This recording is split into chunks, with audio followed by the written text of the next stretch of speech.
കശ്മീർ പതിയെ അതിൻ്റെ സാധാരണ രീതിയിലേക്ക് മറ്റിടങ്ങൾ പോലെയൊക്കെ വരുന്നു എന്ന പ്രതീക്ഷയിലായിരുന്നു. കഴിഞ്ഞ വർഷമൊക്കെ 2.5 കോടിയിലേറെ വിനോദസഞ്ചാരികൾ അങ്ങോട്ടേക്ക് എത്തി എന്നതാണ് കണക്ക്. അങ്ങനെ ഇനിയും പണ്ടൊക്കെ ഉണ്ടായിരുന്ന ഒരു കശ്മീർ അല്ല, പഴയതിൽ നിന്ന് കശ്മീർ മുക്തമായിട്ടുണ്ട്, ഭീകരരിൽ നിന്ന് മുക്തമായിട്ടുണ്ട് എന്നൊക്കെയുള്ള രീതിയിൽ നമ്മൾ അടക്കം എല്ലാവരും അങ്ങോട്ടേക്ക് പോകുന്നതിനെക്കുറിച്ച് ആലോചിക്കുകയും ഒട്ടേറെ പേർ അവിടെ പോയി വരികയും ഒക്കെ ചെയ്ത ഒരു സാധാരണ ഇടം, ഏറ്റവും മനോഹരമായ ഇന്ത്യയുടെ ഒരിടം എന്ന തരത്തിലേക്കൊക്കെ നമ്മൾ കണ്ടുകൊണ്ടിരുന്ന സ്ഥലത്താണ് അപ്രതീക്ഷിതമായി പാകിസ്ഥാൻ ഇങ്ങനെയൊരു ഭീകരത അവിടെ പത്തി വിരിച്ചാടുന്ന കാഴ്ച നമ്മൾ കണ്ടത്.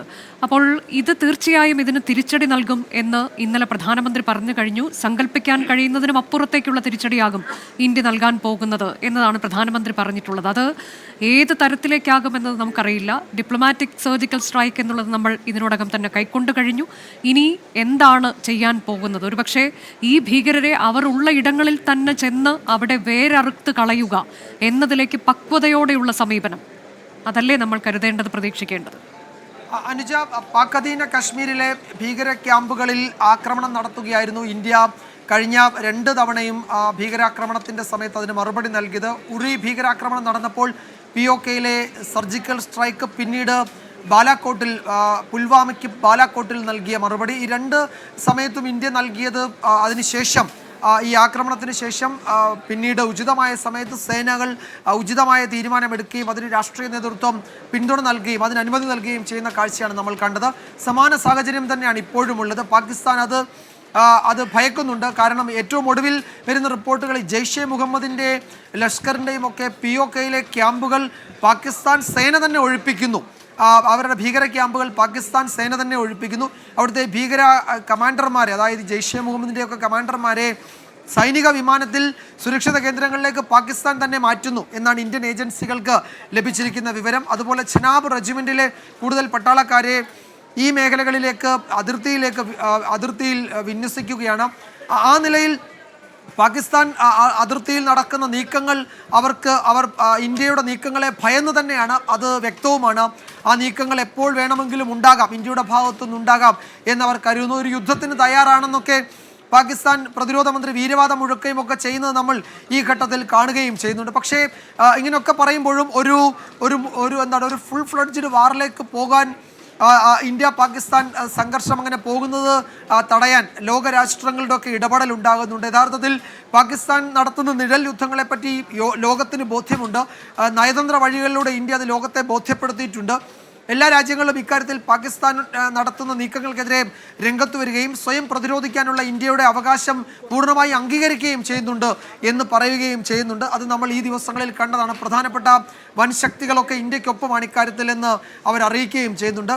സാഹചര്യങ്ങൾ പൂർണ്ണമായും അത് നയതന്ത്ര തലത്തിലും സൈനിക തലത്തിലും ഇന്ത്യക്ക് അനുകൂലമാണ്, പൂർണ്ണമായും ഇന്ത്യക്ക് അനുകൂലമാണ്. പക്ഷേ ഉത്തരവാദിത്വമുള്ള ഒരു ആണവ ശക്തി എന്ന നിലയിൽ നമ്മളുടെ റെസ്പോൺസിബിലിറ്റി ആ നിലയ്ക്ക് തന്നെ ആയിരിക്കും നിറവേറ്റുക.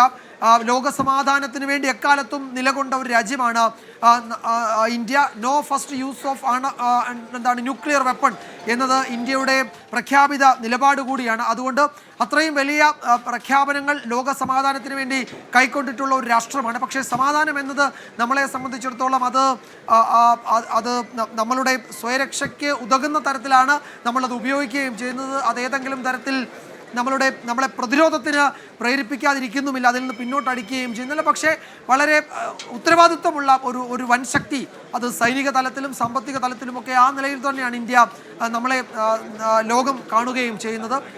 ഏതെങ്കിലും ഒരു ഘട്ടത്തിൽ ഒരു യുദ്ധത്തിന് തുടക്കം കുറിച്ചിട്ടില്ല ഇന്ത്യ എന്നത് ചരിത്രം അത് വ്യക്തമാക്കുകയും ചെയ്യുന്നുണ്ട്.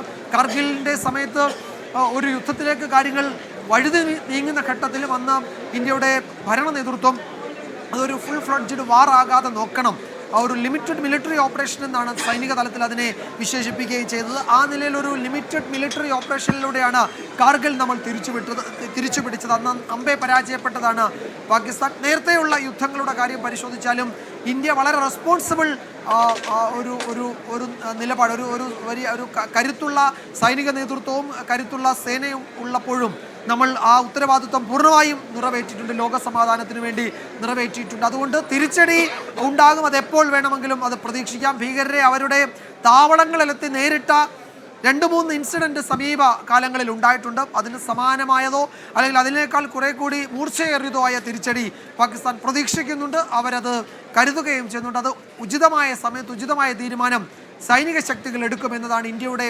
എക്കാലത്തെയും തീരുമാനം. അതുതന്നെയാണ് ഇവിടെയും സംഭവിക്കാൻ പോവുക. നമ്മൾ ഈ പറയുന്ന സമയത്ത് കരസേനാ മേധാവി ശ്രീനഗറിലെത്തിയിട്ടുണ്ട്, സ്ഥിതിഗതികൾ വിലയിരുത്തിയിട്ടുണ്ട്. അദ്ദേഹം പഹൽഗാമിലേക്ക് പോവുകയും ചെയ്യും. നമ്മൾ ഈ കാണുന്നത് ഇടപ്പള്ളിയിലെ അദ്ദേഹത്തിൻ്റെ വസതിയിൽ നിന്നുള്ള ദൃശ്യങ്ങളാണ്. രാമചന്ദ്രൻ്റെ മാമംഗലത്തെ വീട്ടിൽ നിന്നുള്ള ദൃശ്യങ്ങളാണ്. ഔദ്യോഗിക ബഹുമതികളോടെ സംസ്കാര ചടങ്ങുകൾ നടക്കും. അതിനുള്ള തയ്യാറെടുപ്പ് അവിടെ പുരോഗമിക്കുകയാണ്. അല്പസമയത്തിനകം മൃതദേഹം ഇടപ്പള്ളി ശ്മശാനത്തിലേക്ക് കൊണ്ടുപോകും.